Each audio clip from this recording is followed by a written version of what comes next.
Our protagonist, Toru Iban, is part of an elite S-rank group led by the fearless Sane. Sounds like the start of an epic adventure, right? But hold on, there's a twist.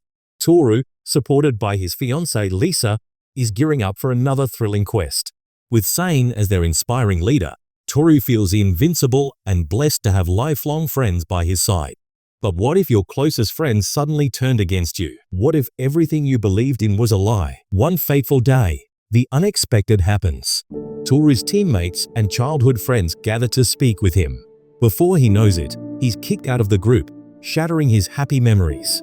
Can you imagine the shock, the betrayal, and to add insult to injury, they tell him he should have seen it coming. But how could he have known? Have you ever been blindsided like that? Sane, their commander, drops a bombshell. Toru, he says, I'm doing this to save you from dying. Wait, what? Dying? Where did that come from? And then Lisa, Toru's own fiancée, chimes in. Toru, it's true. You're always in danger because you're just not skilled enough. Hold on, isn't Lisa supposed to be on Toru's side? Why would she say that? And here's the kicker. The engagement ring Lisa holds isn't the one Toru gave her. Suspicious, right? What's going on here? Toru's eyes widen as he notices Sane and Lisa, along with other party members, wearing identical rings. It hits him like a ton of bricks. Sane has orchestrated this betrayal all along. But why? What could he possibly gain from this? Toru's world crumbles as he realizes his best friend has been cheating with his fiancée. How would you react if your closest friend and fiancé betrayed you? Could you keep your cool, or would you lose it? Toru's mind is racing. When did this happen? He can't wrap his head around it. I don't understand. The betrayal feels like a knife twisting in his gut. How long has this been going on? His eyes dart between Lisa and Sane, searching for any hint of remorse. But all he sees are cold, indifferent faces. But when did this happen? I don't get it. Sane's voice cuts through his thoughts like a sharp blade. Is it clear to you now? He asks, his tone dripping with condescension. Sane continues, his words like poison. I'd appreciate it if you'd stay away from us, but please continue supporting our exploits from afar. Toru feels a surge of rage like he's never felt before. You son of a jerk. The words explode out of him as he lunges forward. You knew Lisa and I were engaged to be married, and yet you still did this. His voice cracks with a mix of fury and heartbreak. Toru, in a fit of rage, punches Sane. You've been plotting this all along, haven't you? He shouts. But Sane, ever the antagonist, just smirks. Watch our adventures from the sidelines, Toru, he taunts. Can you feel Toru's anger bubbling up? What's he going to do next? In a cruel twist, Lisa throws the engagement ring at Toru, her voice cold and unfeeling. Go to hell, Toru, she says. Can you imagine the heartbreak? Toru was traumatized after his whole world fell apart with that betrayal. Have you ever felt so lost and broken that even the pouring rain seemed like it was mocking your pain? Toru did. He wandered out into the storm, each raindrop mingling with his tears, feeling lost and depressed. As he walked, he kept looking at the ring that once symbolized his future with Lisa. Can you imagine the weight of such a symbol? Her smile when they got engaged flashed in his mind, now a cruel reminder. In a fit of anguish, he threw the ring into the sky. Why did he feel this immense pain in his chest? He fell to the ground, screaming out his agony. Damn it, what was I to her? What were you thinking about when you slept with him? Curse you. His fists pounded the ground until they bled. He damned everyone, thinking, what was he to her, really? And what the hell was she thinking when she betrayed him with Sane? When he finally tired himself out, Toru's thoughts turned to the future. Could he just leave it all behind? Checking his stats, he saw he was only level 20, with basic skills and his warrior job. He knew his stats weren't great, and his many skills seemed useless, offering little more than minor physical enhancement and damage reduction. The mysterious saving system. What was the use of this skill? Even experts couldn't understand it. He wondered if having a skill as strong as Sane's would have made things different. Would Lisa have stayed? Feeling like a nuisance to the others, Toru brooded until a black demon dog appeared. The irony of the timing wasn't lost on him. Frustrated, he severed it in two, releasing some of his pent-up anger. Suddenly, his stats window popped up. The notifications indicated he had reached level 300, thanks to his saving experience skill. His body began to evolve, transforming into a dragonkind. It became clear that his experience-saving skill had stored up experience until it could unleash its full power. This revelation made sense to him. He had always tried harder than anyone else in the party, yet couldn't level up. Now, all his stored experience had been paid for, explaining his sudden power surge. He laughed, a mix of relief and madness, realizing he could now do what he wanted without fear. Determined to move forward, Toru decided to travel the world, starting with the neighboring country, the border town of Livio Alman.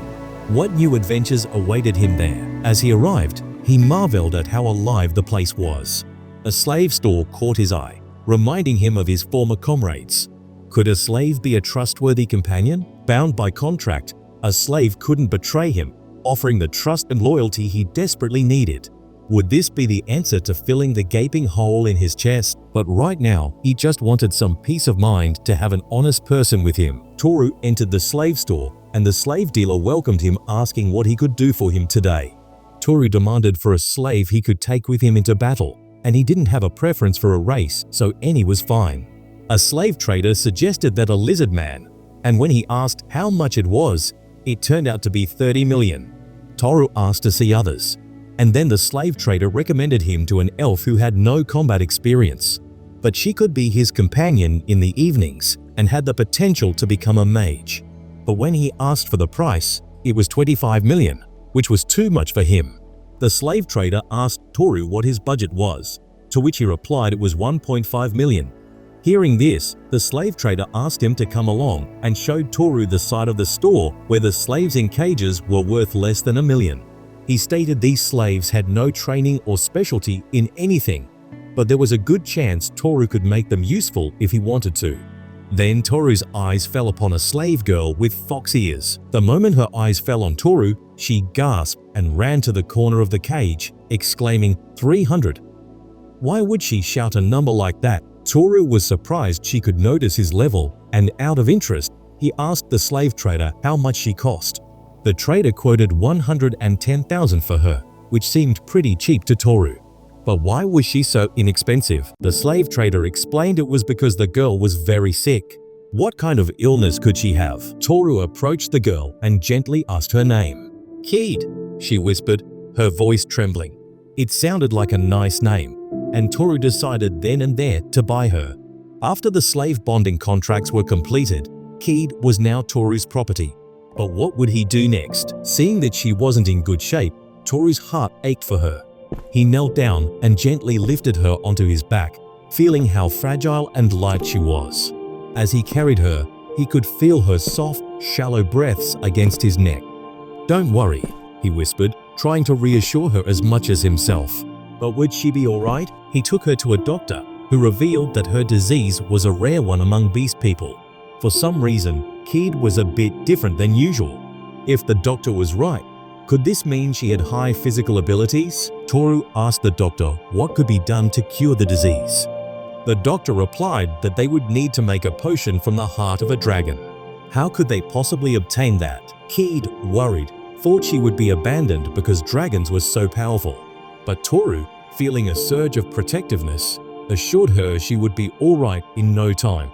Did he truly believe that? Her worried expression made him concerned, so he told her he needed her to get healed to be of use to him. Did she think it was strange for a master to take care of his slave? Keid stood silent, her face showing agreement. For now, the doctor gave them pills to keep the symptoms at bay and buy her some time. Toru thanked the doctor, calling him an old man, and left. But what would their next step be? Later on, Toru ventured into the forest, his longsword gleaming by his side. Can you imagine the silence of the woods, broken only by the crunch of leaves underfoot? For 3 hours, he had been walking, alert to every sound. Along the way, he encountered various monsters, but something remarkable happened. His sharp glares alone were enough to keep them at bay. Have you ever wondered if monsters could sense danger with an almost supernatural intuition? Toru did, watching the creatures scurry away from him. Just as he was pondering this, a deafening roar echoed through the forest. What could produce such a powerful sound? Toru's heart raced as he recognized that it had to be a red dragon. Normally, facing a dragon would require an entire army, right? But now, with his newfound strength and confidence, Toru felt something different. Could he really defeat this formidable beast on his own? Suddenly, the red dragon itself appeared right before him, more than 10 times larger than Toru. Its massive form loomed over him, towering at about 10 meters tall, with wings that cast a terrifying shadow across the landscape. Toru's heart pounded in his chest, but he knew Keid needed this dragon's heart. There was no turning back. Summoning his courage, he declared a fight against the dragon. The dragon swung its enormous tail at Toru, and he barely managed to dodge it. The ground shook violently as the tail slammed down, leaving a deep crater where Toru had just been standing. The sheer destructive power of the dragon's tail was enough to make anyone feel intimidated. As the dragon charged at him, its jaws opened wide, ready to crunch him in a single bite. Toru's fear began to creep in, but he couldn't afford to be like those who couldn't care about others. He had to do this for Keid. With a fierce determination, Toru jumped at the dragon, not knowing if he would survive. His sword gleamed in the sunlight as he swung it with all his might. To his astonishment, the blade sliced through the dragon's neck like butter, severing its head from its body. The force of his swing was so powerful that it didn't just stop at the dragon's neck, it continued to cut through its tail and even the mountain behind it. Toru landed back on the ground, panting heavily, his mind reeling from the overwhelming power he had just unleashed. Toru stared at his sword, disbelief etched across his face. Could this truly be the power of a level 300? The dragon's massive body lay still before him, and the landscape bore the marks of their fierce battle. He had done it. He had defeated the dragon. But how? Toru took a moment to catch his breath, the adrenaline still coursing through his veins. By the time night fell, Toru had gathered some medicines and asked Keid to take them with water. Have you ever wondered about the lengths someone would go to help another? Keid asked if he did this for her, but Toru explained that he simply got the ingredients and asked the doctor at the pharmacy to create the medicine. As Keid drank it, the effects showed on her face almost instantly. But why was it so important for her to sleep afterward? To ensure her safety, Toru urged her to rest. Seeing the improvement in Keid's condition, Toru felt a wave of relief. Could the medicine really be working? However, his amazement at his own power lingered. How much strength did he actually have now? Toru realized that he needed to fight with caution, a thought that seemed almost foreign to him. Who would have imagined he'd ever have to worry about such things? The next morning, Toru woke up with a yawn and noticed something surprising. Keid was sleeping in his bed instead of hers. Why was she there? Deciding to let her sleep, Toru headed downstairs to the inn's chef.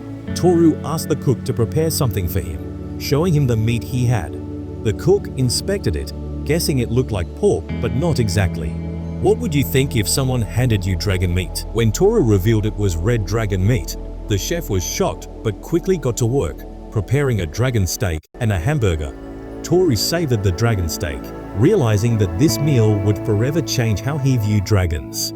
How often do our experiences redefine our perceptions? Keid, exhausted from her illness, lay resting in bed. Toru, determined to take care of her, prepared a hearty breakfast. With a grin, he approached her with a plate in hand. Keid looked up, curious about what he had brought. Toru presented the meal with a flourish, calling it a dragon burger. Keid's eyes widened in surprise. She hadn't eaten well in a long time, and the smell of the food made her stomach rumble. She took a cautious bite and immediately felt energy brimming inside her. It was as if she had never tasted anything so delicious and revitalizing. She expressed her amazement, feeling so much better already. Toru, pleased to see her recovering, mentioned they had to do something about her clothes. Keid looked down at her tattered, worn-out clothes and blushed. Afterward, they headed to the clothing store. Have you ever spent time picking out the perfect outfit? After some browsing, Keid finally found clothes she liked. Next, they made their way to the weapon store. Can you imagine a child picking out weapons? Keid chose 2 iron fangs, which seemed too big for her. But when she demonstrated her ability to handle them, Toru agreed with her choice. Their day continued with some shopping around town. As they walked, Toru noticed Keid inspecting vegetables. This brought back memories of his times with Lisa. Isn't it fascinating how small things can trigger memories? He asked Keid if she wanted some of the fruits or vegetables, and she replied that she would like to try some. What other memories might this journey stir up for Toru? Keid's eyes sparkled with gratitude as she savored the food, finally able to eat to her heart's content. She turned to Toru, her voice filled with warmth as she thanked him, calling him master, but Toru, with a gentle smile, asked her if she could stop calling him that. It's common for me to call my master as master, she replied, a hint of confusion in her voice. Suddenly, her expression shifted and she looked deeply troubled. Tears welled up in her eyes and she began to cry, her voice trembling as she asked, "Am I an annoying slave to you? Are you thinking of getting rid of me?" Toru was taken aback by her sudden outburst, his heart aching at the sight of her tears. He reached out, placing a comforting hand on her head. "Keid, no," he said softly, his voice filled with sincerity. "I would never abandon you. I want you to be here with me until the end of my life." He smiled, trying to reassure her. "Even if I'm not the best master, I still count on you." Keid's tears flowed freely as she looked up at him, her emotions raw and unguarded. She reached out, clutching his hands tightly. "You are the best master for me," she said, her voice choked with emotion. "No matter what, I will stay with you forever." Toru felt a little awkward hearing Keid express her interest, and she seemed shy as well. Isn't it funny how moments of honesty can make us feel vulnerable? To lighten the mood, Toru suggested they get her bangs cut a little. Keid mentioned that if she had a pair of scissors, she would have done it herself. Just then, something unexpected happened. The remaining locks on Toru's other skills broke, and a powerful aura began emanating from his body. Can you imagine feeling such a surge of power? Toru struggled to control this overwhelming energy. How much power was he gaining now? Suddenly, multiple windows popped up, showing that his skills were not just activated but enhanced tenfold. Skills like Experience Multiplier and Magic Lending appeared. The surge of power was so intense that Keid was pushed to the ground.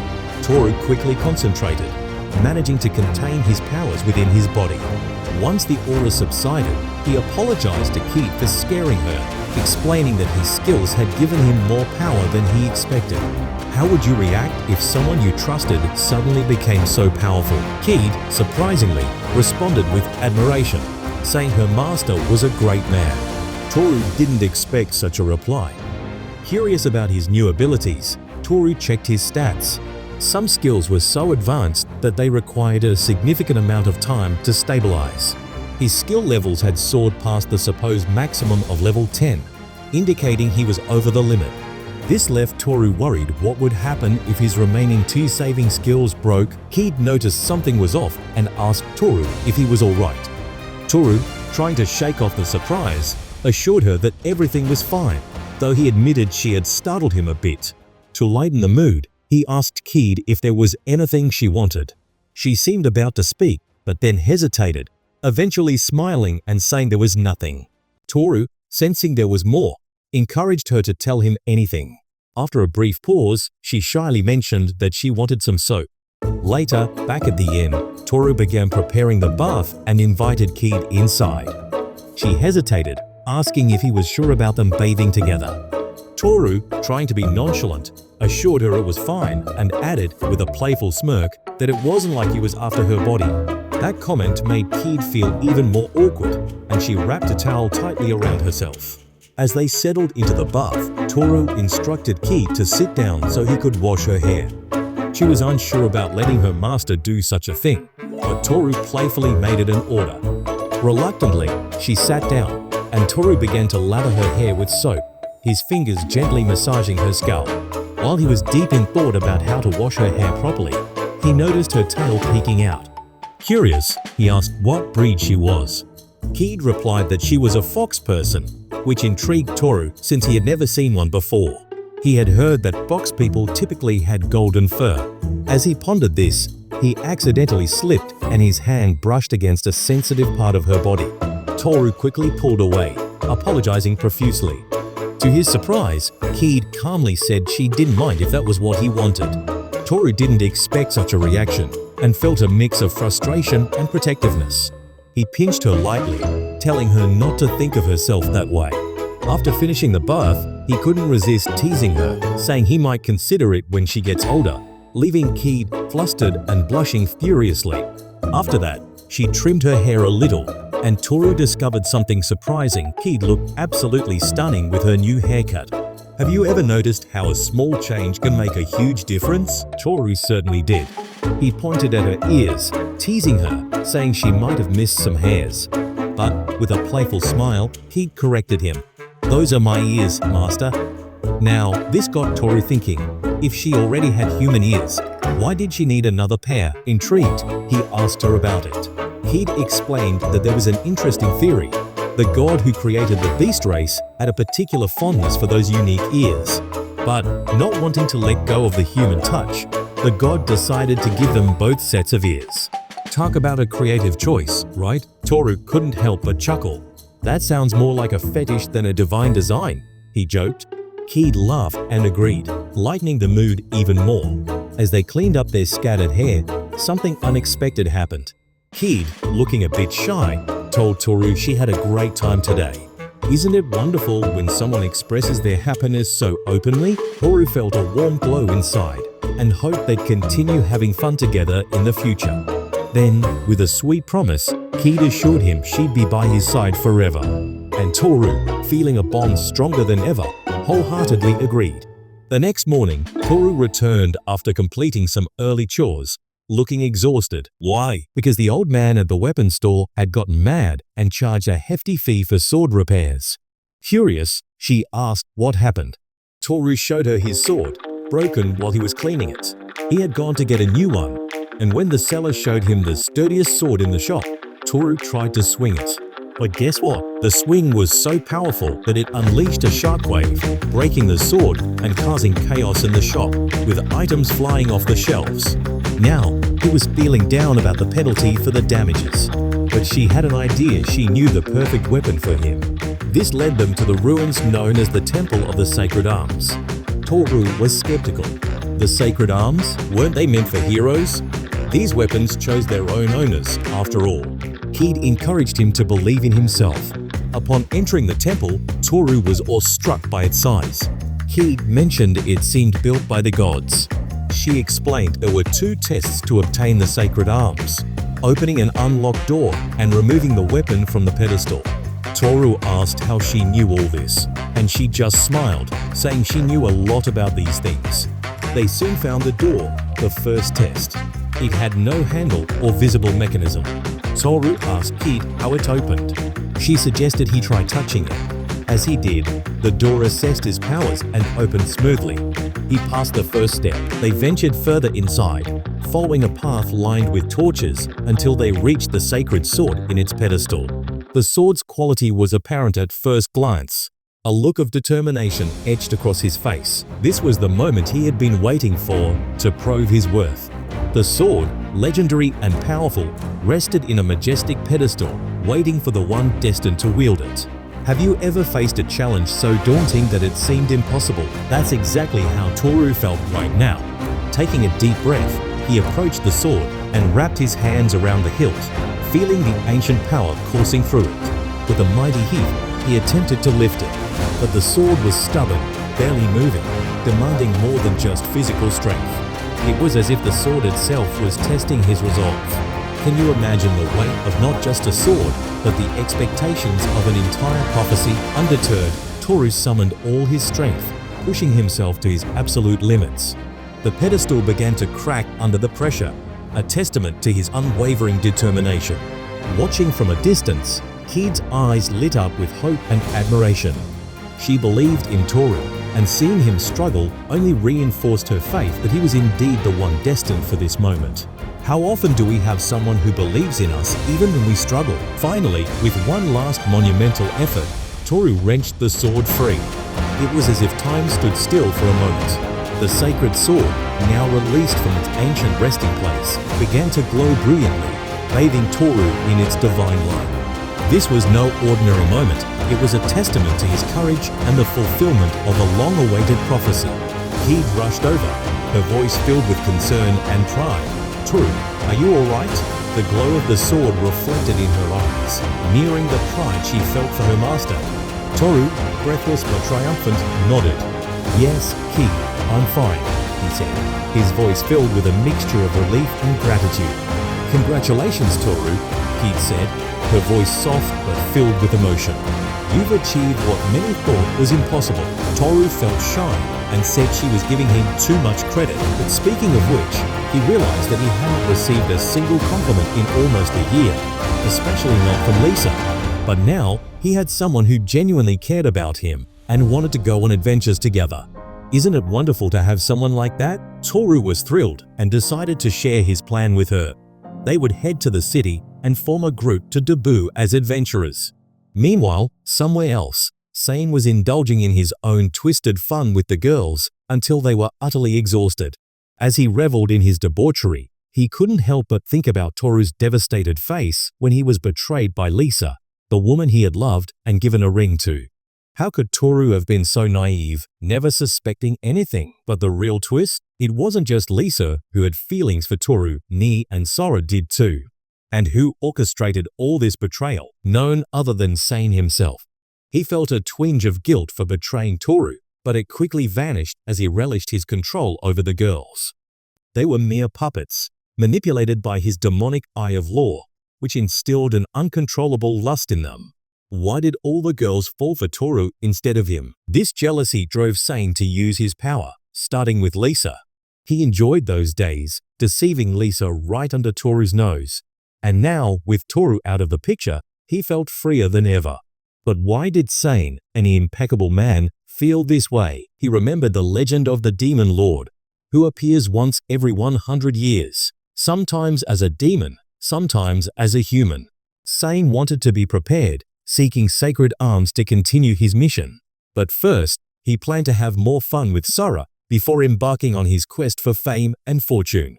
Isn't it ironic how happiness can be so fleeting? His joy was cut short by the news that the dragon had been defeated. Shocked, he demanded to know who had done it, but the informant could only say it was unknown. The dragon was found beheaded. Furious, Sane punched a tree, and when Lisa tried to comfort him, he lashed out, warning her to stay away or face his wrath. Was Toru behind all this? No, it had to be someone much stronger. Determined, Sane decided to head to the dungeon of Lantau to make a name for himself. But upon arrival, he found the dungeon had vanished. How could an entire dungeon disappear? Frustrated, he realized his plans were once again foiled. Around that time, Toru was registering Keid as an adventurer. He advised her not to lose her card as it was her identity.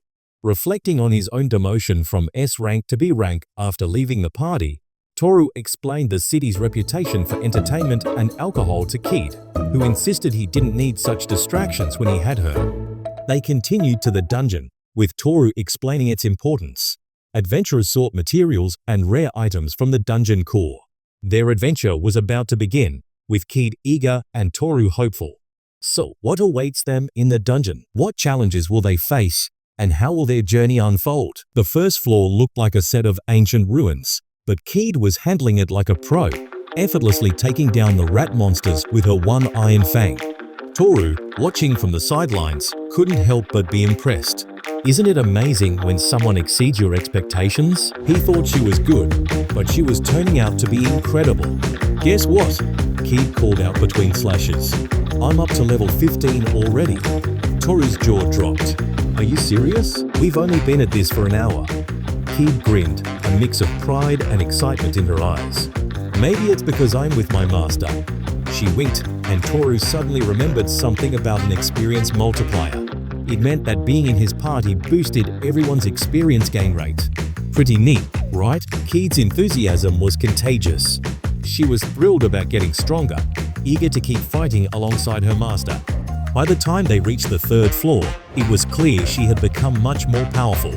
The one-eyed monsters there were far more dangerous, but Keid faced them with a fearless grin. With a flourish, she unleashed her Blizzard Blossom magic attack. The scene was spectacular. Frozen gusts swirled around, catching the monsters off guard and freezing them solid. Toru couldn't help but cheer. Keid's skill and confidence shone through as she fought, each move precise and powerful. Toru knew he had an exceptional partner by his side. With Keid's new strength and their growing camaraderie, he felt unstoppable.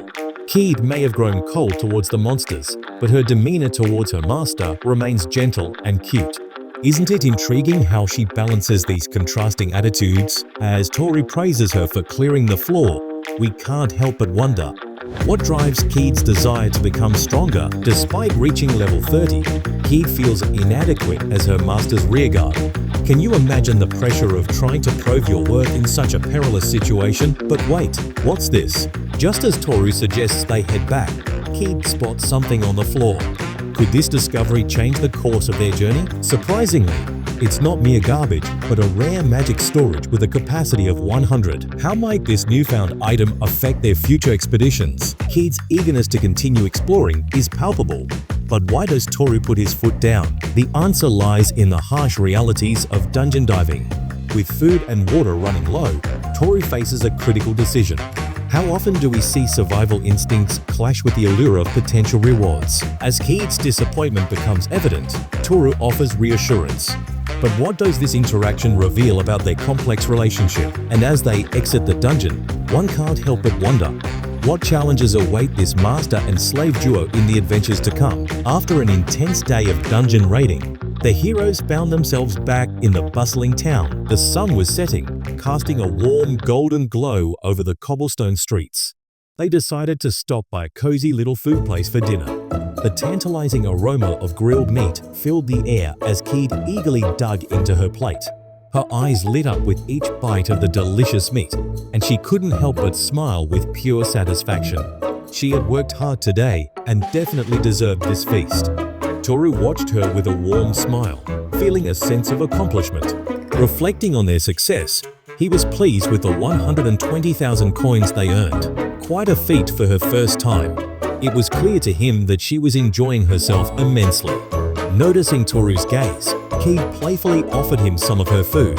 Without hesitation, she split half of her noodles and placed them in front of him, suggesting that food always tasted better when shared. Toru graciously accepted the plate, touched by her gesture, and they both continued their meal with shared smiles. Their dinner was filled with laughter and the clinking of utensils as they savored each bite. Their conversation flowed naturally, from reminiscing about the day's adventures to sharing dreams of future escapades. The bond between them grew stronger with each moment. After finishing their delightful dinner, they walked back together through the quiet streets. Toru's thoughts wandered to his past, recognizing how meeting Keid had brought joy and purpose to his life. He felt that a peaceful journey with her could fill the emptiness in his heart. The next morning, Toru awoke to Keid calling for him repeatedly.